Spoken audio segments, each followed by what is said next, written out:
Hello everybody and welcome back to my channel with a different kind of flight we're doing today.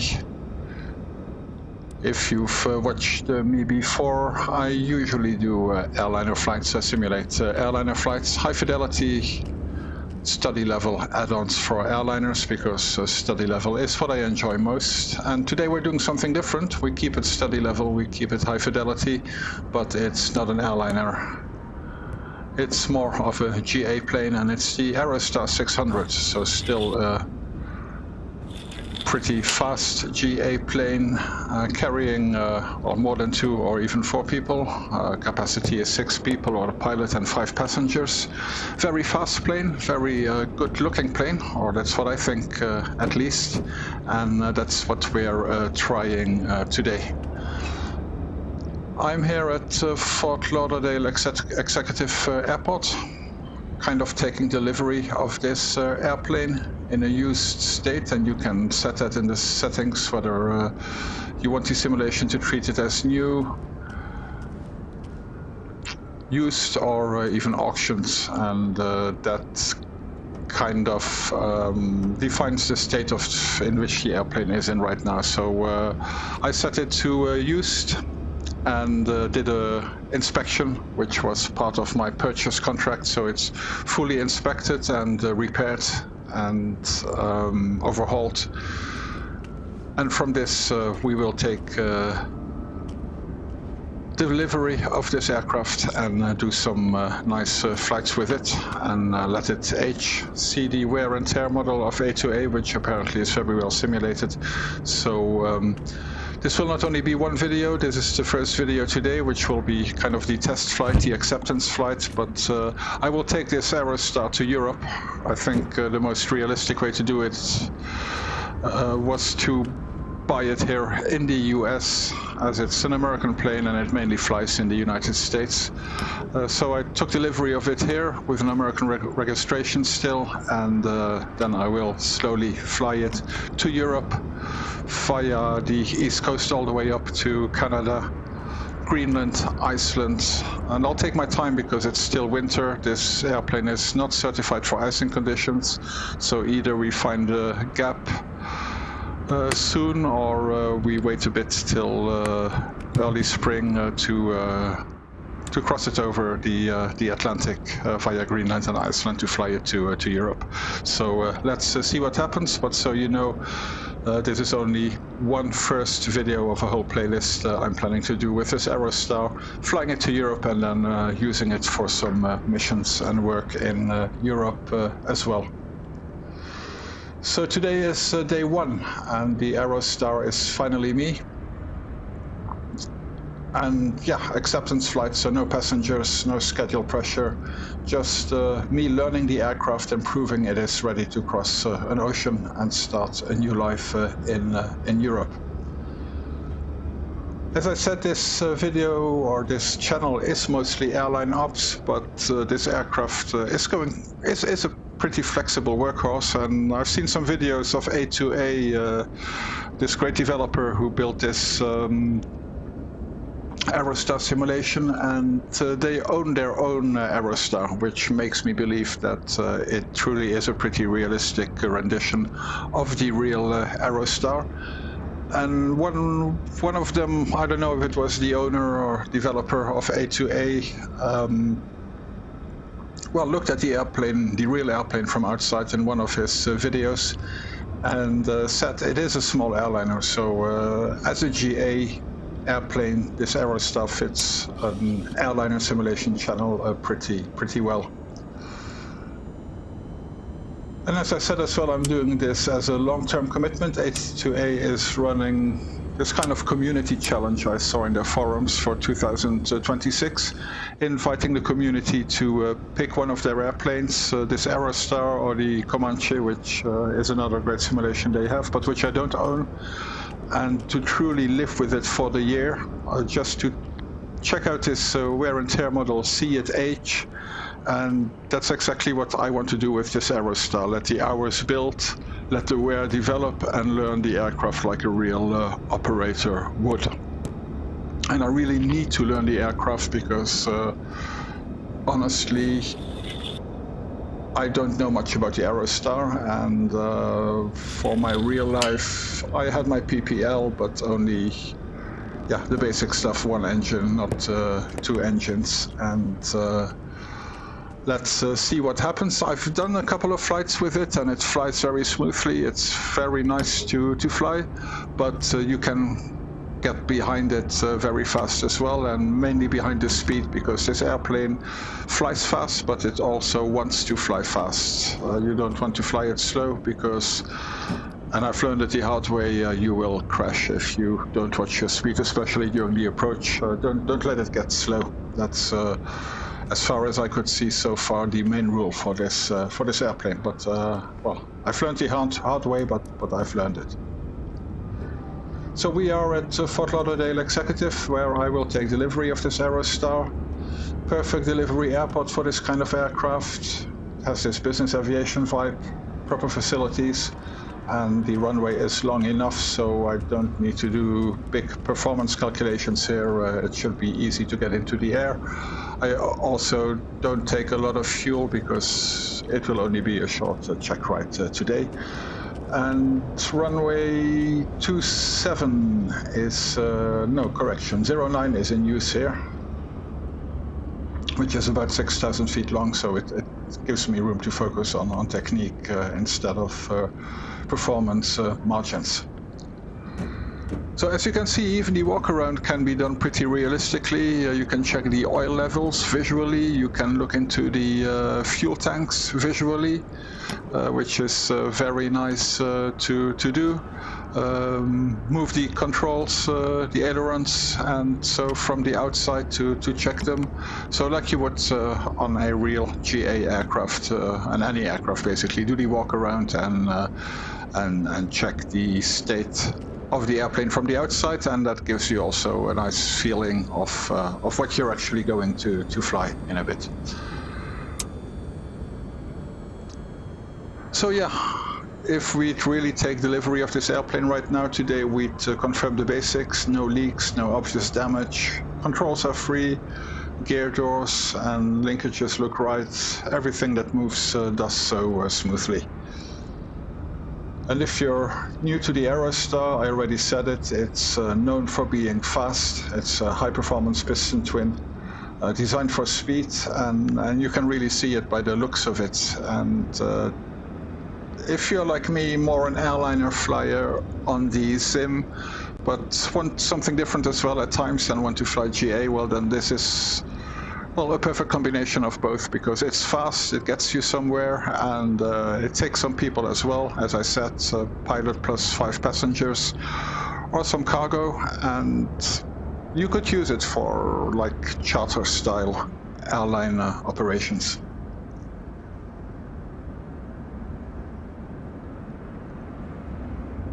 So yeah, I'm looking, I have Navigraph subscription, so I just opened the charts of the area, just to get a feel of the area. There is, I'm on VATSIM, I will be flying on VATSIM.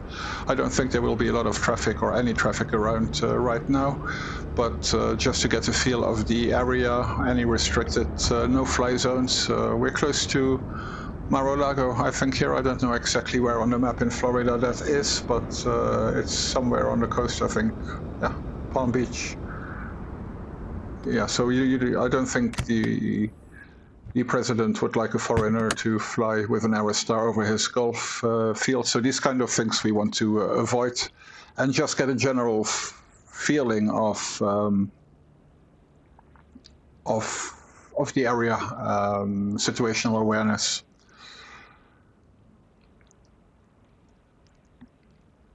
So yeah, the menu of the A2A Aerostar is in the Sim's EFB, which is pretty handy because you can move it around, you can have it on your column, and it's always easy to look at. easy to switch between their checklists and, for example, the Navigraph charts, which I use. And yeah, as in GA, you don't really need to learn the procedures by heart, so you can just have the checklist in front of you and do it step by step.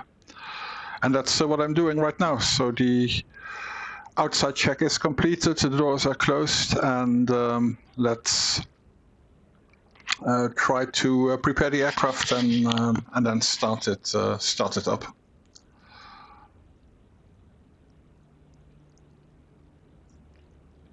If you don't have the Aerostar yet and you want to get it, one thing I recommend, and I'm not very well set up for that, but get the right controls so you really can move the throttle, the props, and the fuel levers. That really helps when flying the Aerostar. So I'm checking my flight controls now here, and check that the parking brake is set. It took me some time to learn how to set it. It's basically you need to press the brakes on the pedals in order to be able to pull the parking brake out and set it.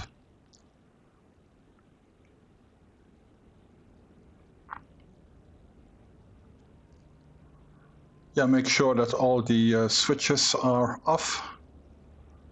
Get the EFB out of the way.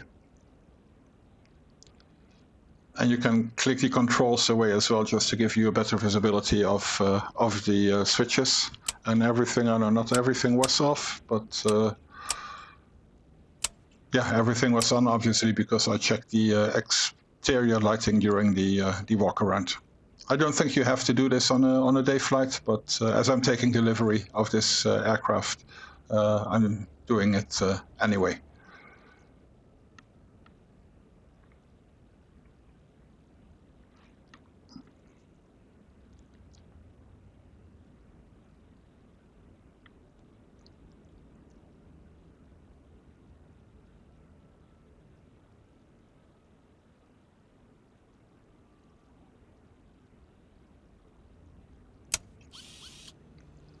So yeah, there goes the battery switch on. So the airplane has some power. Check the gear lights.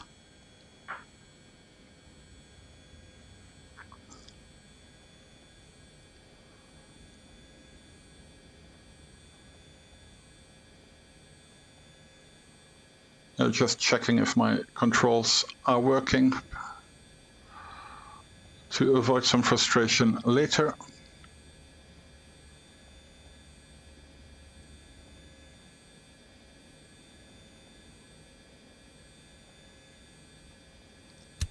And yeah, the fuel switches, they should have been off, but for some reason the aircraft was loaded with them on. You can save your panel state on this aircraft.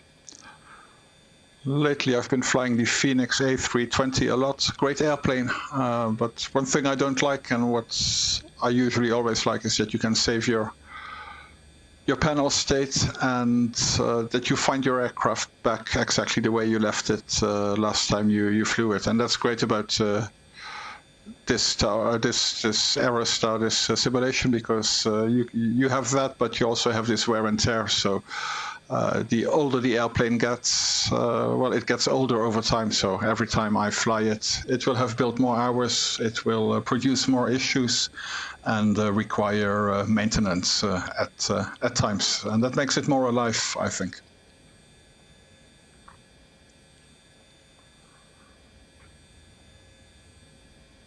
So you have a look at the flight controls. I don't think Fort Lauderdale is below sea level. So let's look at the altimeter setting. I think it's 30.1 right now.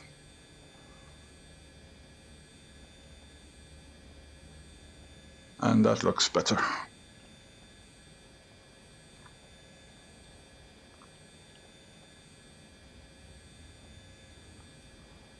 So yeah, the clock has some functions as well, but I haven't really looked at that. I'm not sure what this is. And yeah, the main mode, yeah, chrono, and the main mode gives you local time instead of UTC, which is interesting. As I'm not based in Florida, it's good to know what's the local time here, and it's 11:27 a.m. at this moment in Florida. Late afternoon here in Europe. Well, not late afternoon, but afternoon.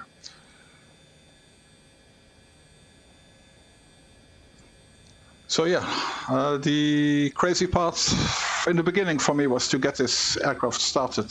There is an auto start function. If you really don't manage to start it, you can press auto start. Of course, that's not that takes a lot of the fun away. I kind of managed to start it now, but again, having the right controls helps with the startup. And you will get to know the engine a bit. It starts at different crack positions, and it's a bit trial and error before you get the engine started. But eventually you will, and it goes better and better. And also in the real Aerostar or in real piston aircrafts, it's not always at the first try that the engine fires up, and it's the same in this Aerostar, of course. And then you have two engines to do it with. So yeah, check the fuel flow, which is present.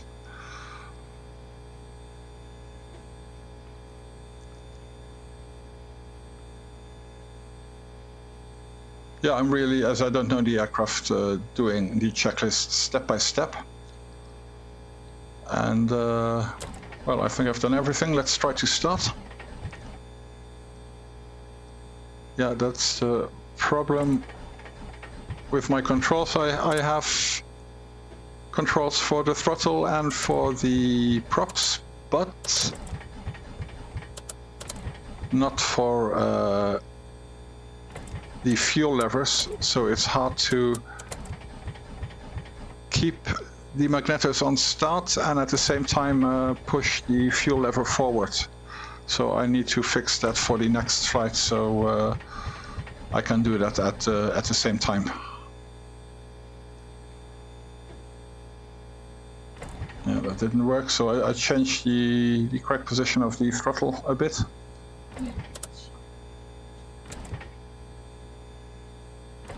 Yeah, it wants to start, but I can't put the fuel lever forward at the same time. So I'll just leave it forward and then it fired up. So one engine is on. That's already a feeling of success in this airplane. I promise you.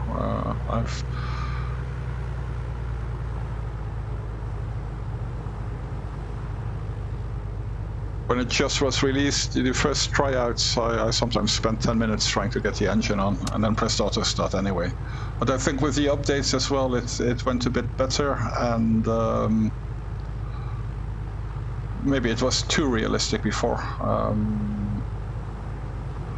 or too difficult to be realistic. No, it's still difficult, but it's manageable to start the engines. So yeah, fuel pump on, boost pump on for the left engine, and same procedure.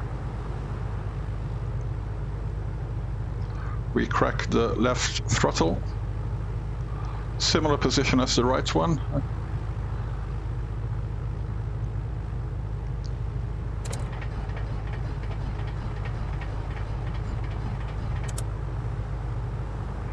Yeah, maybe. Yeah, I forgot to check the fuel flow and then get some fuel into the engine.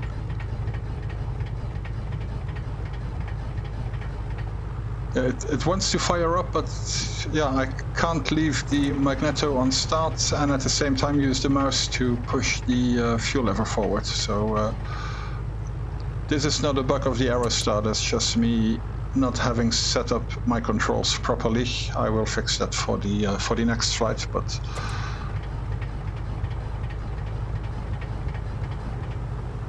yeah, I'll probably leave this forward again. It should work like this as well.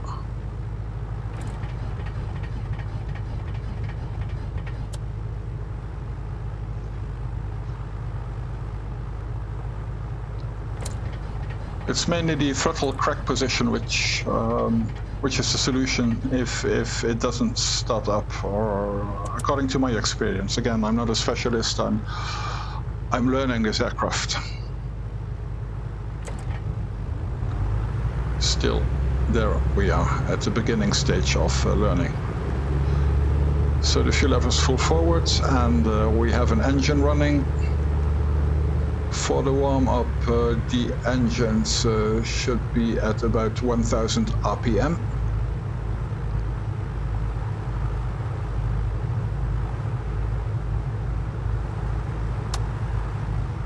And all the engines parameters look as being in the green. The oil temperature needs to rise a bit, but it will.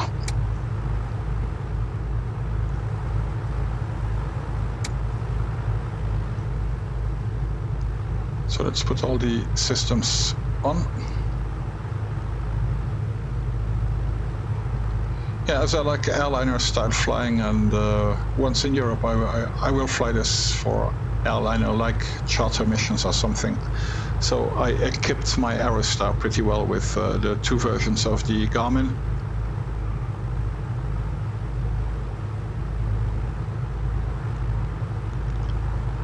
And again, fully overhauled, so if I treat the Aerostar right, it will take some time until it needs major maintenance.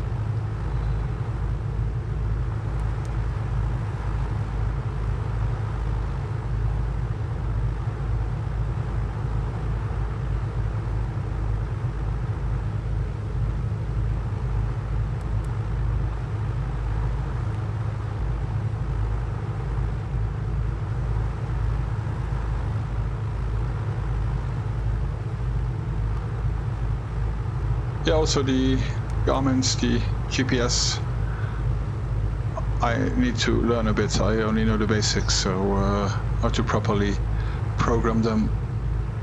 For an IFR flight, I still need to look into that, but we don't need that today. This will give me a nice moving map of the airport,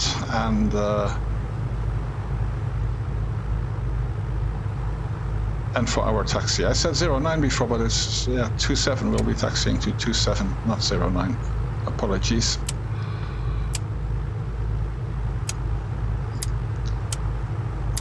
Okay, give us some lights. Pitot heat, not sure if it's needed, but I always put it on. And Fahrenheit is Chinese to me, so I'll put this on Celsius, and this is the cabin temperature actually, so you need to look at that as well during the flight. It's not a pressurized cabin, and well, if you get up a bit higher, it can get really cold in the cockpit, and I suppose here in Florida on the ground it can also get really hot in the cockpit.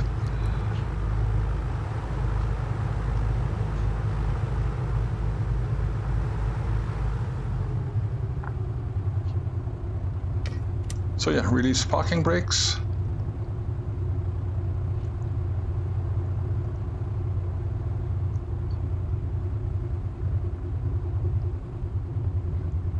Yeah, my engines should be running at 1000 RPM. This airplane really fires away when you are at 1000 RPM, so you're basically taxiing, constantly pushing your brakes. And well, as it's recommended to have them at 1000 RPM for the warm-up phase especially, I will do that. Not sure if you're allowed to be below those 1000 RPM a bit during the taxi, because you're really going fast, as you can see now. It feels like a racing car, so it's a fast airplane not only in the air, but it feels very fast on the ground as well. So let's go right here.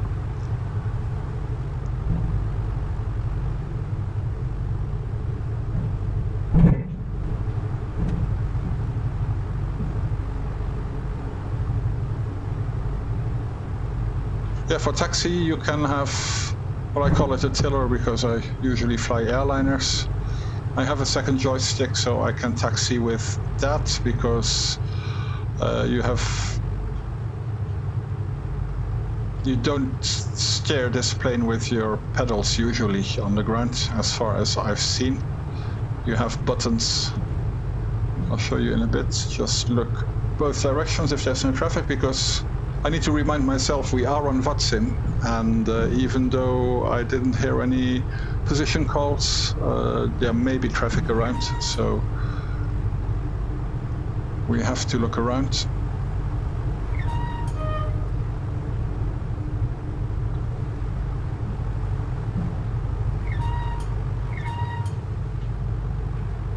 Yeah, and if you don't know where you're going, the recommendation is always just stop.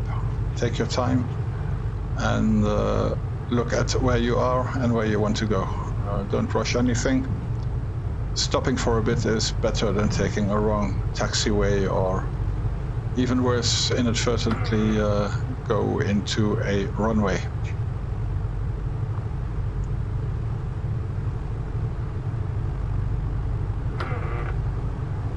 Like, our runway is in front of us, so we'll turn right here. We'll take full length. I haven't done any performance calculations. Where light, it's a long runway. Not sure if legally I must have done them, or if when it's evident like this that there will not be any performance issues for taking off. It's probably all right to just take off like this. You can see the fuel gauges here at the top of the cockpit, and I have a full middle tank, and empty wing tanks. No passengers. I'm tall but not fat, so yeah, we're pretty light today.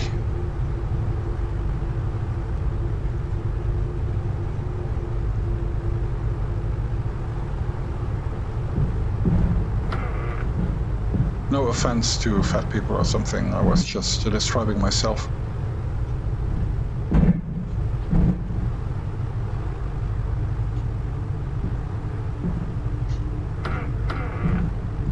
So yeah, I'll just put it here a bit on the side, and we'll do the run-up.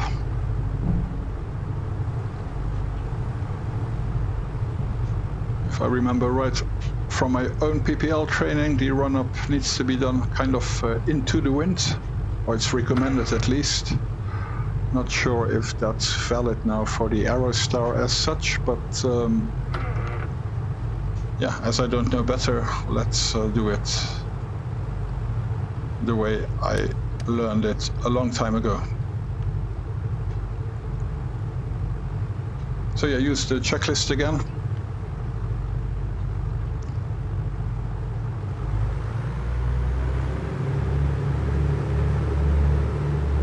Go to 1500 RPM. Check the instruments. The oil temperature is in the green now as well. Everything looks in the green, so that's great.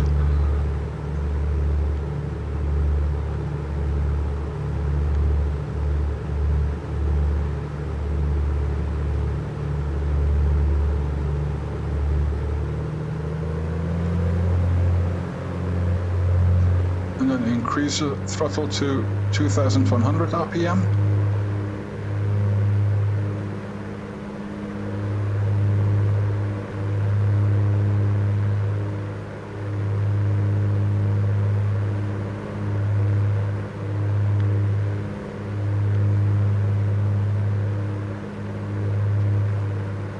And then cycle the props down to 1000.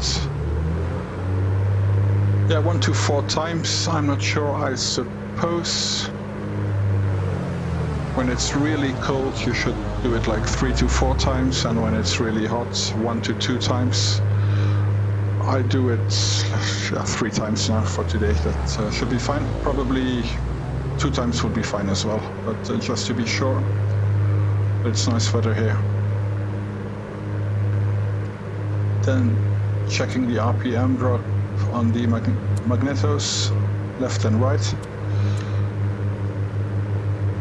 There we see a drop.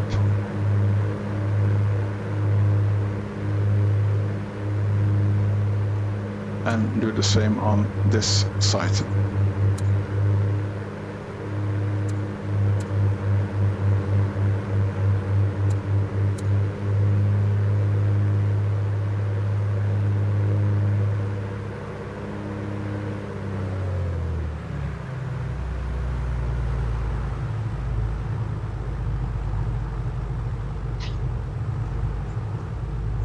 I have it at 1000 again. Doors are closed. Well, the door. Check your flight controls once more.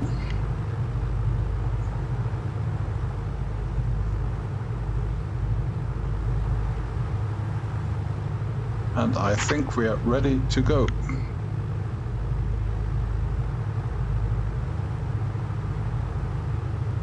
I had the boost pumps back to on. So yeah, we have them on for the engine start, and we turn them off for taxi, and then we turn them on again for takeoff. And just check if my gyro and compass show the same thing.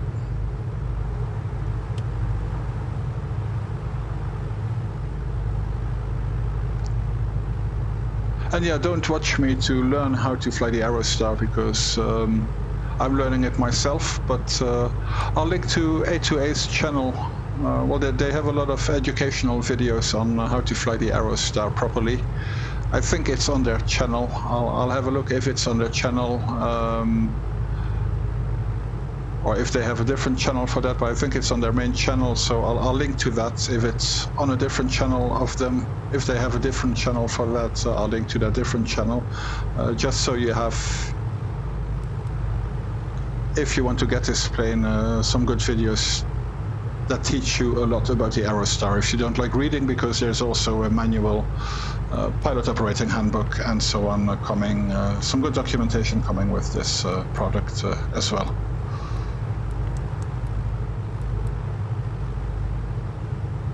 And if you Google or YouTube it a bit, you will find other people as well explaining a lot about the Aerostar, but probably A2A's channel is the best, because they really know the plane, and I'm telling you that I don't know the airplane, but there might be other YouTubers who don't know the airplane but pretend that they do, so always be careful to learn from the best and the real sources.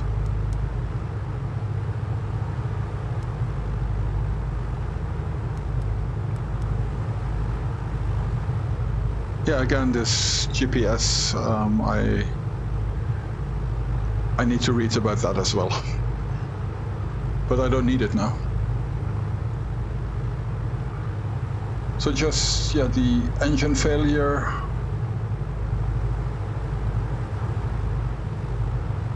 Just a quick look what to do in case something happens. So it's basically gear up, flaps up, and feather the prop that has the failure, obviously. And then aim, well, let's aim for best angle of climb, and then aim for 104 knots. Actually between 104 and 113, so be slightly above 104 knots. That feels safer. And if everything goes well, no engine failure once in the air, press the brakes on the pedals, gear up. And we don't need flaps for such a long runway, we don't need flaps. Again, performance is not an issue with this runway.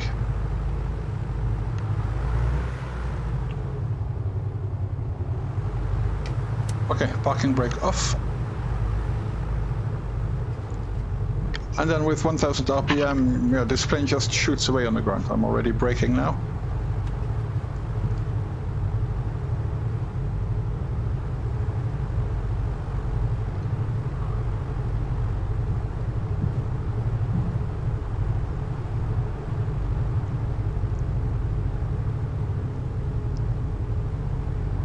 I didn't see anything on the approach.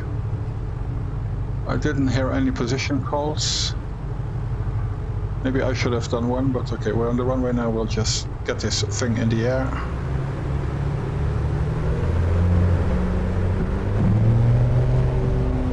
Yeah, full power. Everything looks normal on the engine displays, and whoa, this goes fast. Yeah, way above rotation speed already. And we're flying.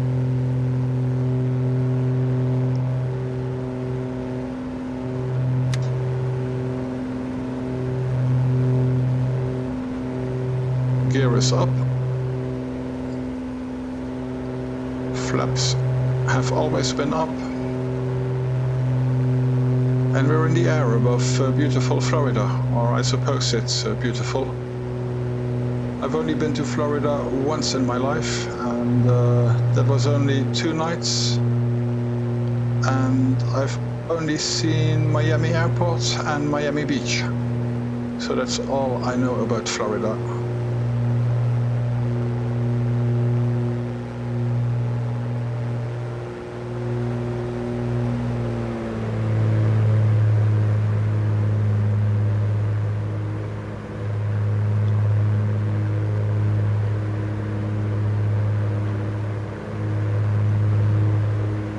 Yeah, I've been simming for a while, so back from the days before FS98, I don't even remember how they were called before. FS94, I don't know, a long time. And how this default scenery of Microsoft Flight Simulator 2024 looks today, just so realistic, compared to then at least, it's unbelievable. So. Only for this it's nice to have a GA plane as well in your hangar, even if you fly airliners, but I think doing some sightseeing, if you have such a plane, is part of the game as well.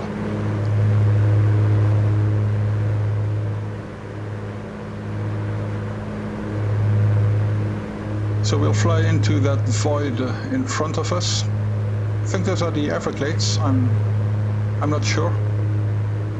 Big empty space, to me sounds like Everglades, but I may be completely wrong. Let me know if you live here, if I'm overflying your house or something.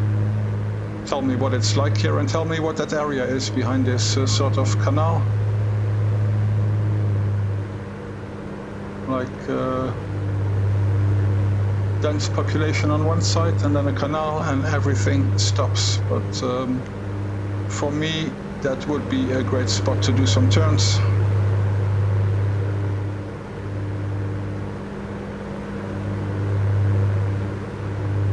Because here I don't think I'm disturbing anybody, maybe some alligators. Yeah, that looks like a canal. Lots of golf courses towards the east and then nothing here towards the west.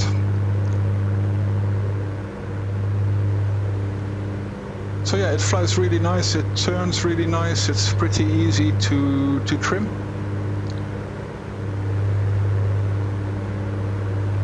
Well, that's what I said, but no, my altitude, well, that's because of the turn. I'm not holding it very well. Also, my pedals are oversensitive, so it's difficult to keep the ball in the middle.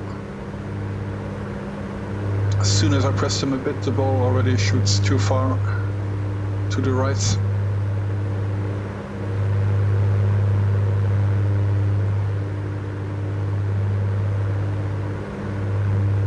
No, it really flies like a beauty.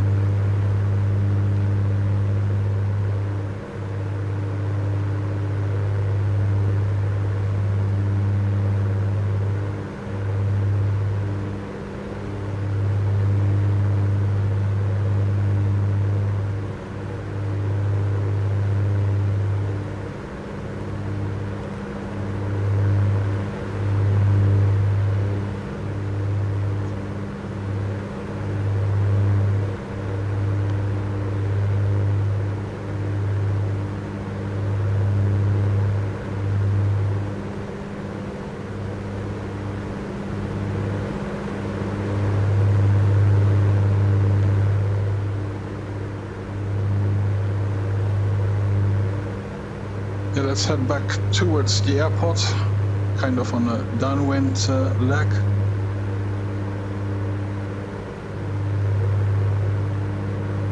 It looks like golf courses down there.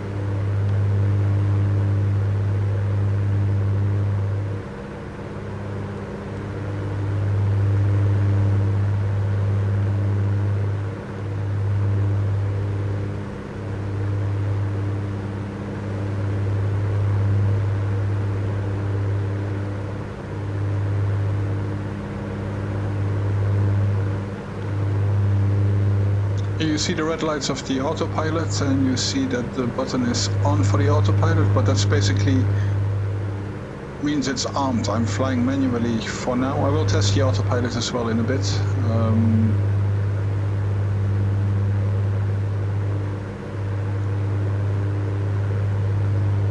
Just checking if I have to do anything special for the approach. The fuel pumps should be off now, but I'm leaving them on because we're starting the approach now straight away. Do a go around or touch and go, and so I just leave them on. I don't think it hurts, and it avoids me forgetting them.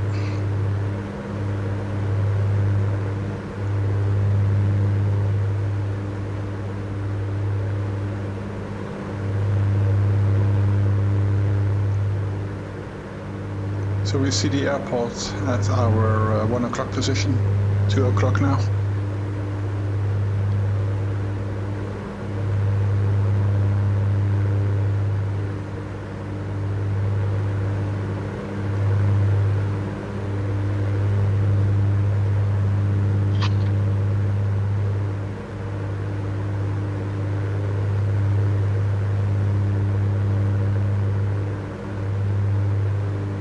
Yeah, I love the scenery here. It looks like a beautiful area. Again, if you live there, let me know if it's better in real life or more beautiful on the sim.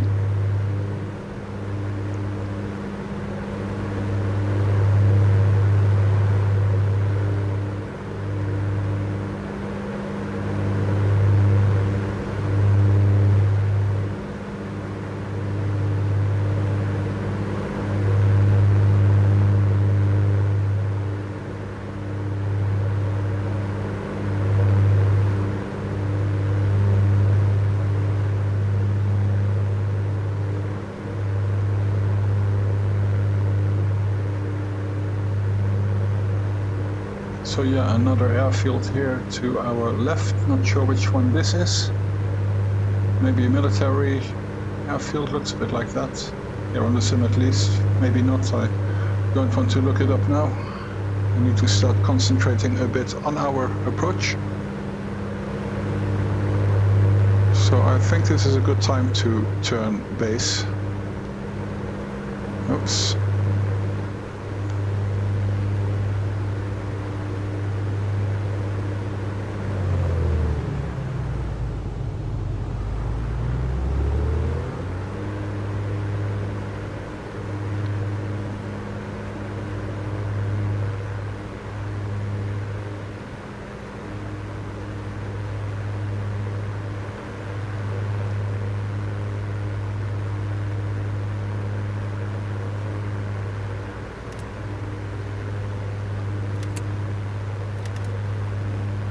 Some flats.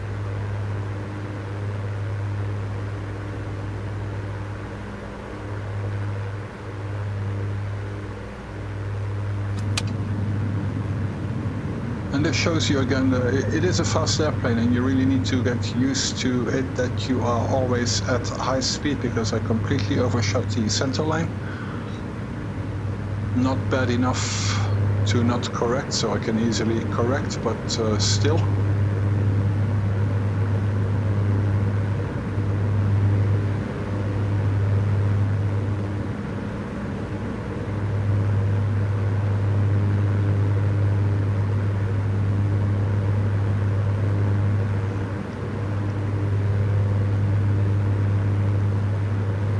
And now really the game is to keep the speed up.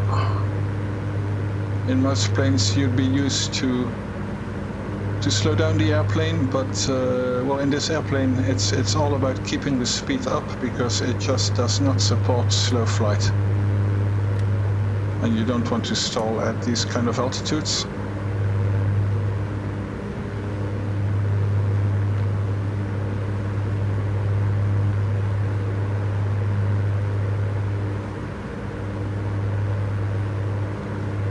Probably a bit low, but it's all right. So yeah, keep 120 until now, more or less, and then reduce to 100. That works for me. Maybe the manual tells you something different, and if it does, listen to the manual, not to me. And let's go around. Touch and go.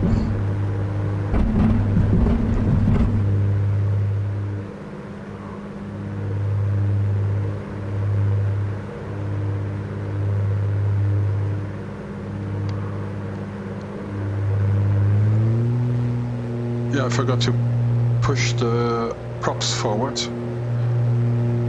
So I said the aircraft is not very forgiving if you fall behind it, but now it was forgiving because I managed, probably because I'm light as well, but I saw that it didn't accelerate as it should. I forgot to push the props forward during final approach and didn't do it during the touch and go either. So that's why we rotated pretty slow, didn't catch much speed afterwards, but all is good now. So there the airplane was forgiving, actually, thank you. Yeah, love the views, so sometimes have to look.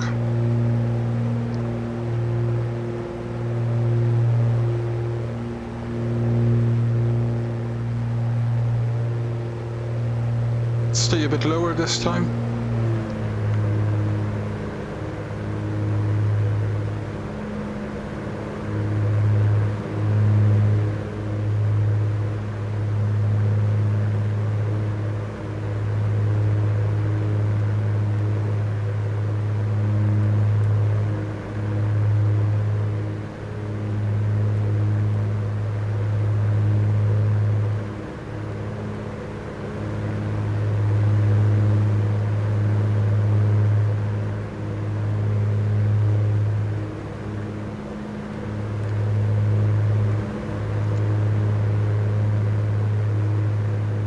And let's try the autopilot. So here is where you turn it on. And I will do heading hold and altitude hold. You can set an altitude on which you want to fly. So just basically when you are at the altitude where you want to be at, you press Alt and it stays there, or at least it should, and that's what I'm testing now. Again, I'm not reviewing this simulation, and I'm not teaching you how to fly it. I'm teaching myself how to fly it, basically.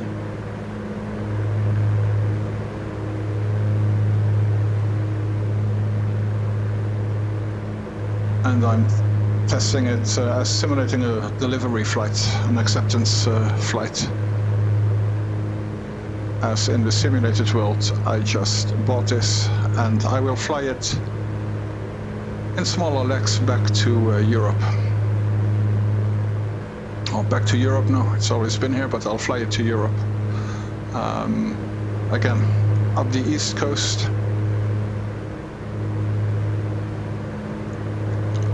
Greenland, Iceland, as soon as the weather permits. No icing conditions for this airplane, unfortunately, and then down to the UK and mainland Europe.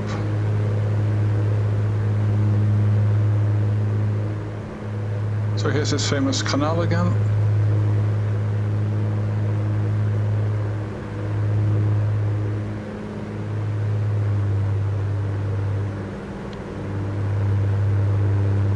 And the autopilot works beautifully. It holds the altitude and the heading as well. Easy to make your turns with the heading knob. Setting up GPS navigation, I think, is a bit more tricky. Until you know, of course, and well, I will learn that, but that's for next flight.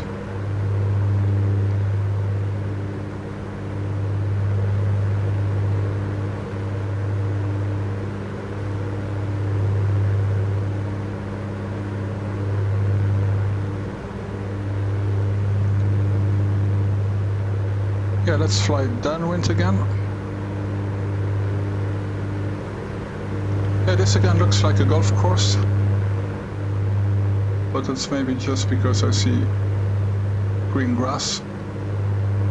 Again, if you live somewhere here, let me know what this area is like, but it looks like there's a lot of golf here.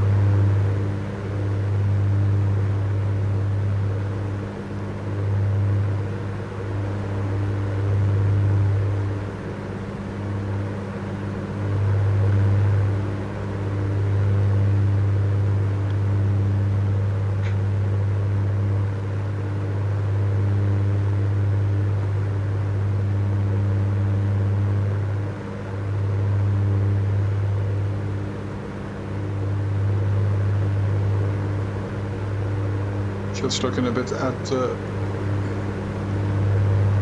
speeds and power settings they recommend for this aircraft. It's not the first time I look at it, just reminding myself.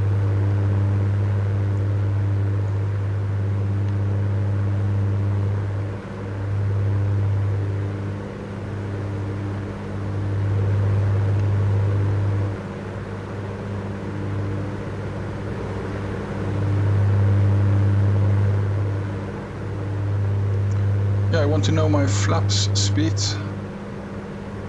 because it's difficult to slow down this aircraft, and well, you want to land it fast but not this fast, so I want to know what's the maximum flap extension speed. I don't see it here.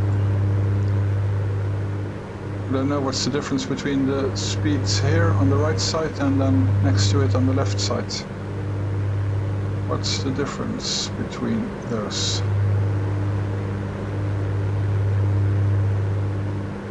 If you know, let me know. And if you don't let me know, I'll find out. If I find out, I'll let you know in the next video. But remember, whatever you let me know, you let other people watching this know as well. So it's helpful to everybody. But again, this is not a lesson about the Aerostar. It's also not a review, because I don't do reviews, and I would not review an airplane simulation of an aircraft which I don't actually know very well. But from what I've read, it's very realistic. I believe that because this developer owns their own Aerostar, and it really feels realistic, and I love this wear and tear simulation.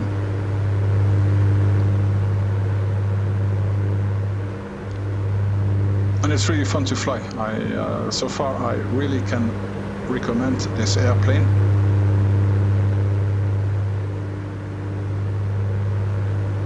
Especially for me, again, as I like airliner flying, and well, this can give me some sightseeing but still move fast. Cover some distances. You don't fly this very high because it's not pressurized. You could take oxygen and fly higher, but I think normally you would stay below 10,000 feet with this kind of airplane. And again, avoid icing conditions at all time. So you need good or at least warm weather. You're fully IFR equipped, but well, not fully, but you are IFR equipped, and just icing conditions is something this plane cannot handle.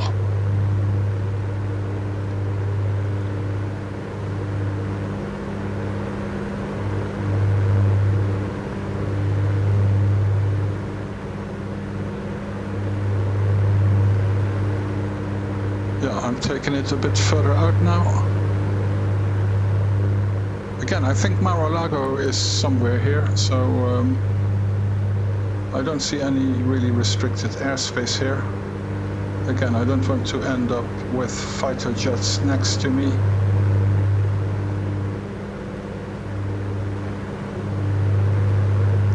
Being this stupid foreigner overflying the president's golf course. Courses, probably. I don't know. I think it's somewhere here, but I don't know. Let me know if you know. I'll probably look it up afterwards as well.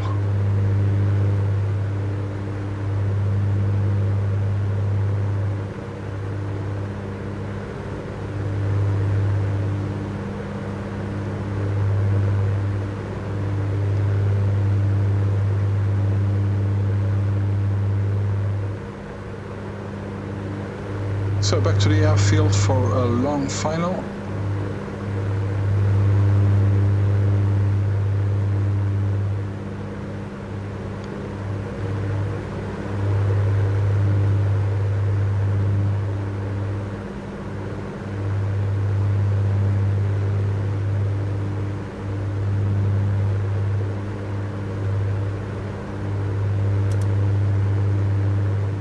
Yeah, Mar-a-Lago or not, it's definitely looks like nice beaches here.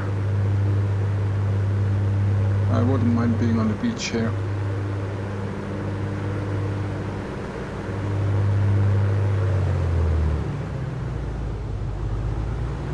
As you can see, I really need to slow down now, and I'm not sure. It's a pretty high speed where you can extend your flaps to 10 degrees, but yeah, I should have looked that up before, obviously, but I thought it'd be written somewhere here in the cockpit. Maybe it is, and I just didn't look right.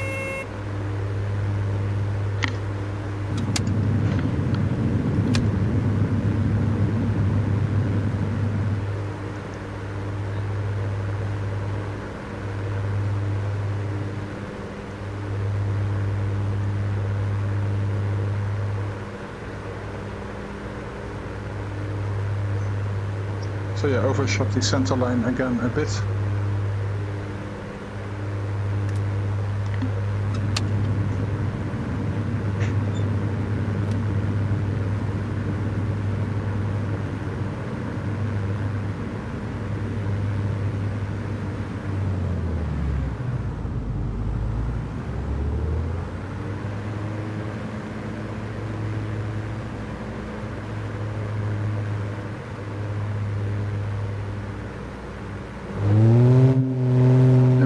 Slow.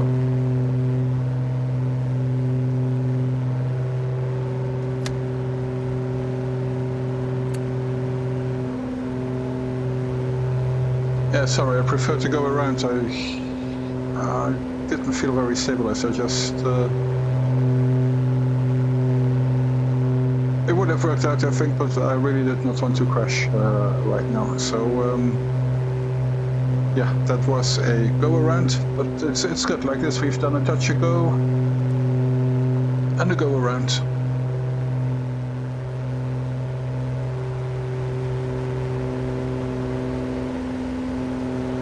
And yeah, we'll just fly back to the airfield now straight away. We won't go to that canal one more time.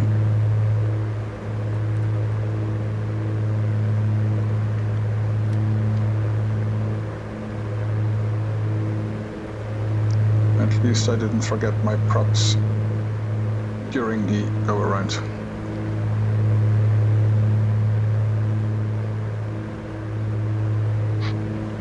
Maybe I could try an ILS approach.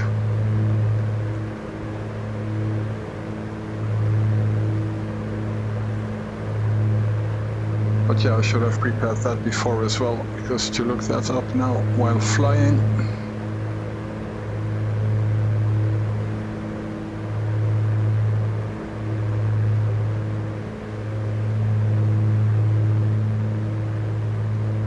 Yeah, again, in case you don't have this, I'm using the Navigraph subscription, which gives you all the charts you need for flying. It's well integrated with many add-ons like this one, but also lots of other add-ons.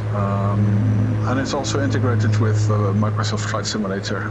So even if you have an add-on where it's not integrated, then you can still use it, and it's really handy. I fully recommend Navigraph charts. It really helps the immersion and your situational awareness wherever you're flying and whatever you're flying. GA, you have these VFR charts, but also airliner charts. Yeah, I won't look up the ILS chart now. I'll just fly back to the airport visually.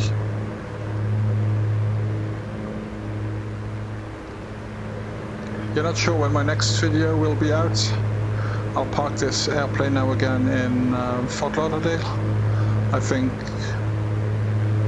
the acceptance flight is okay. The airplane seems to work, so after this I will do my first leg towards Europe, well, which will be still in the US, of course, but first leg from Fort Lauderdale up north somewhere. Not sure, West Virginia or something like this, where I will end up. Maybe I can even fly to New York, I'm not sure. But I'll plan that properly with a flight plan and everything. There will be the next video if you want to join me along on my road trip or airway trip to Europe over the next weeks, maybe even months. Yeah, subscribe and ring the bell so you get a notification when I upload my next video. And while doing this, I'll also still upload airliner style videos. For the moment I'm mainly flying the Phoenix A320, which you may have seen on the channel. I've always been a big PMDG fan, and I'm flying the Phoenix A320 because there was no PMDG 737 for Microsoft Flight Simulator until a month ago or so. So I'll get that very soon as well and do some 737 flying with the PMDG as well pretty soon. And I'm also planning on the 777, just time is my enemy. But actually, I'm planning to try all high fidelity study level add-ons for Microsoft Flight Simulator because that's what I like, mainly airliners. But in this case also GA, and then I chose the light aircraft that resembles an airliner most, and I thought that was the Aerostar, at least from the available add-ons that are study level, high fidelity, realistic, as real as it can be, of course.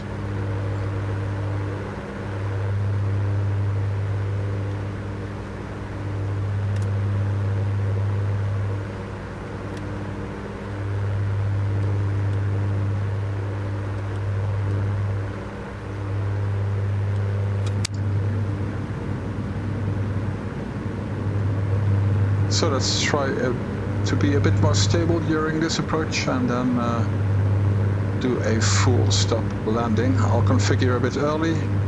Gear is out, flaps are already 10 degrees down. We'll do our base leg here.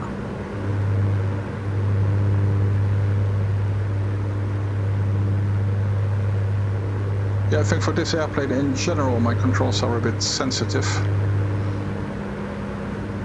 I don't really want to change them. I don't want to mess them up for the other airplanes I'm flying. That's why my turns look a bit abrupt. Maybe it's meant to be this way, I'm not sure. Will I overshoot the runway again? No, quite the opposite now. Reduce the rate of turn a bit. Yeah, no, I'm nicely lighting up, I think.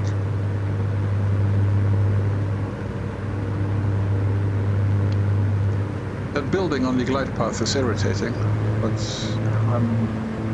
I tend to fly a bit low as well. Yeah, and if you live in that building, You can let me know, but I just wanted to say I apologize for overflying you this slow all the time.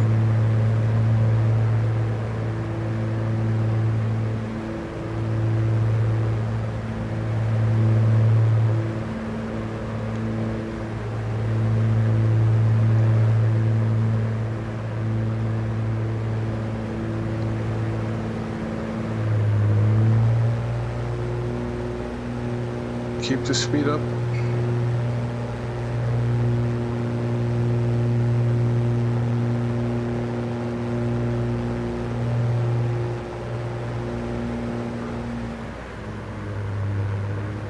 And only now reduce.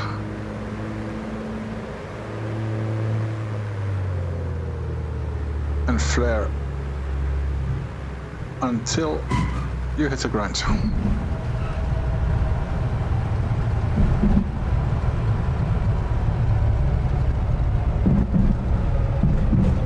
Yeah, I'm being soft on the brakes. You can brake this thing much faster than I did.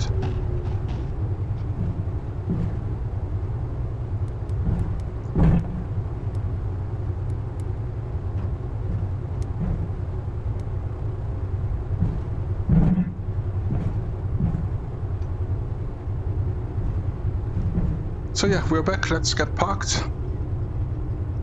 Thank you for flying with me today. And again, this is the first Aerostar flight of many. It will be quite an adventure to fly this thing up north to the Arctic and then back south to Europe.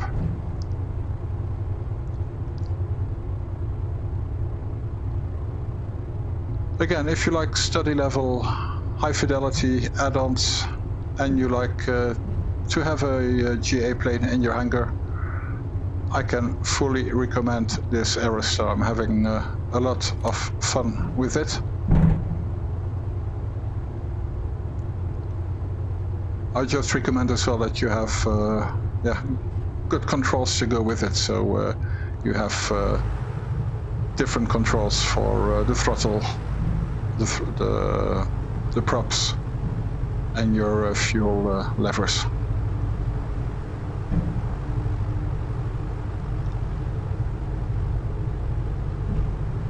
If you have any questions, feel free to post them in the comments. Maybe I know the answer, maybe I don't, but somebody else will and will reply. And to really learn the Aerostar, I recommend that you read the manuals, of course, but there is also some great videos I've seen published by A2A themselves explaining some of the systems, the autopilot, how to fly this airplane, and I really would recommend watching those as well. I will double check on which channel they are. I think they are on their main channel, and I will link to that as well in the description below.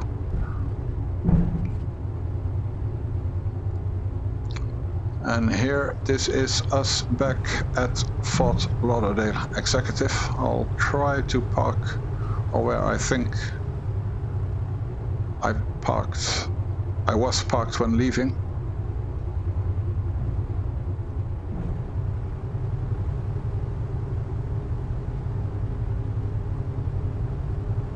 And in the next video, we'll be departing again from here for our first leg of our adventure towards Europe. Great weather today for a first flight.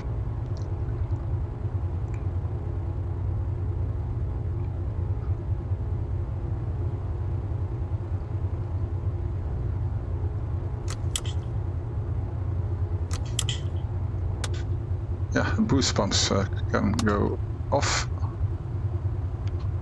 Just checking if I did not forget anything. Flaps were already up.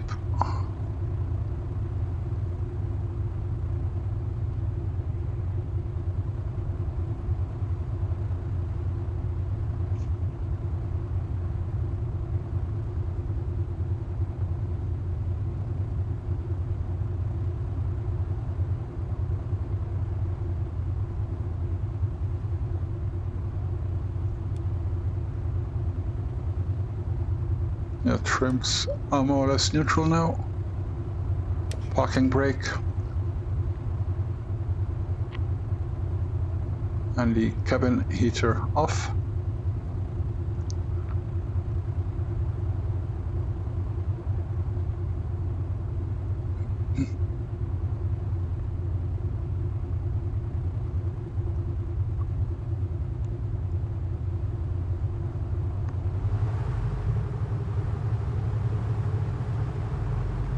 Yeah, the RPM should be at 1000, I think. I forgot that again, but anyway, let's just turn it off.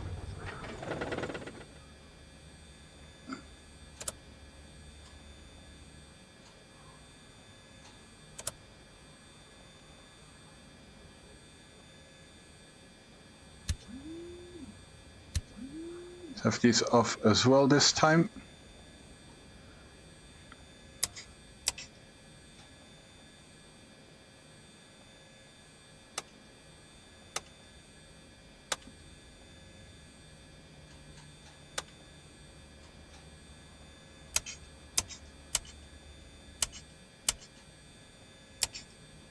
Yeah, everything off basically.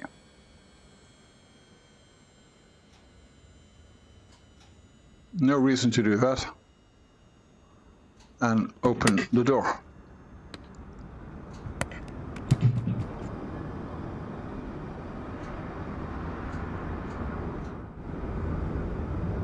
So that's the Aerostar. You also have visual effects that apparently also affect the performance, that your airplane gets dirty, you will get like insects and everything over your wings. I don't see them now, maybe I didn't fly long enough. I've already seen them before, so that really does work. Not sure if it really affects your performance, but I think that's what I've read. Secure it.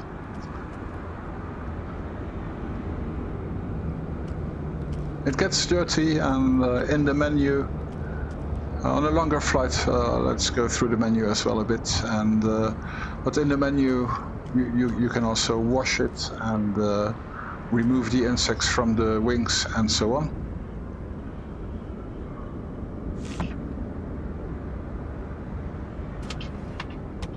Oh, there's luggage suddenly. I did not see that before. So yeah, probably they want us out of here. They already put my luggage here.